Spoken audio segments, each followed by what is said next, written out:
دلته بله مسله د قضا مونځ راګرځولو طریقه دا ده پیغمبر صلی الله علیه وسلم وایي هکذا فافعلوا دقه شان کوئ دا طریقه په شریعت کې نشته او دا کمزوري خبره ده او د عوام اکثر بیانوي لکه نن د سحر مونځ نه پاتې شو نو بیا به کله راګرځئ سبا د سحر د منځه سره نه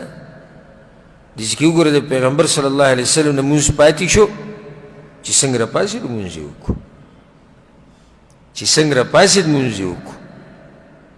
دا پکې نشته چې سبا ته یې پرېږده و بعض پکې لا دا کوي دغه ته چې لاړ شي دا حرم ته عمرې له او حج له نو بیا هلته چې دی د هر مونځ سره یو مونځ هسې کوي وایي دلته یو مونځ په یو لاک دی موږ ورسره دا مونځ کوو نو کوم زمونه قضا شوي دي هغه پکې راوګرځېدو مزید په یو ځای باندې ټول شی راګرځوي مذاق یې جوړ کړی د دین نه او ګپ یې جوړ کړی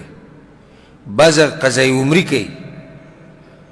د رمضان په آخرنۍ هفته کې کوي کسې نه هغه یو څو رکاته مونځ قضای عمري عمري څه ته وایي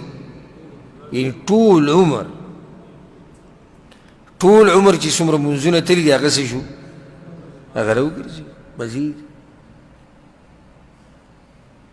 ښه که یو سړی مړ شو مونځونه دې پاتې دي یعنې موږ هر شي له دغه کتلی مسله مسانه کړې ده یا یې د بل فرض منځه سره راګرځوه یا یې په مکه کې راوګرځوه یا قضای عمري وکړه اوس یو سړی مړ شو او په ده مونځونه پاتې نو بیا هیله اسقاط وکړه که نه صابون چکې اسخاون ته کې څادر وچرلو راوچرلوه او یو څو روپۍ کوم مونځونه چې پاتې شوي دي هغه څه شو معاف شو مزید نه که چېرته دا هیله اسقاط یې ګوره نوم هم هیله دی هیله او کوي که چېرته دا هیله اسقاط او دا قضای عمري نو بیا هسې موږ ځان ستړی کړو خو دغه ته به پراته وي چې بس وصیت وکړي چې مړ شو به موږ پسې خلک یو صابون چکۍ ګرځوي موږ پسې لس چکۍ صابون وګرځوه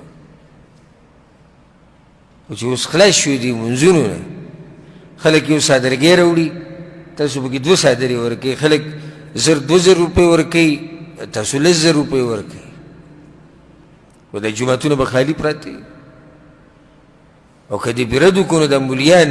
چې کوم په دغې کې اخته دي هغه داسې سره شنه شي وایي ده په موږ باندې رد وکړو بیا به ورته دلایل د کوم ځای نه وګوري د یو ځای نه او د بل ځای نه او د بل ځای نه خو چې اوس دا مسله لینډ ته څه کړي سیده کړي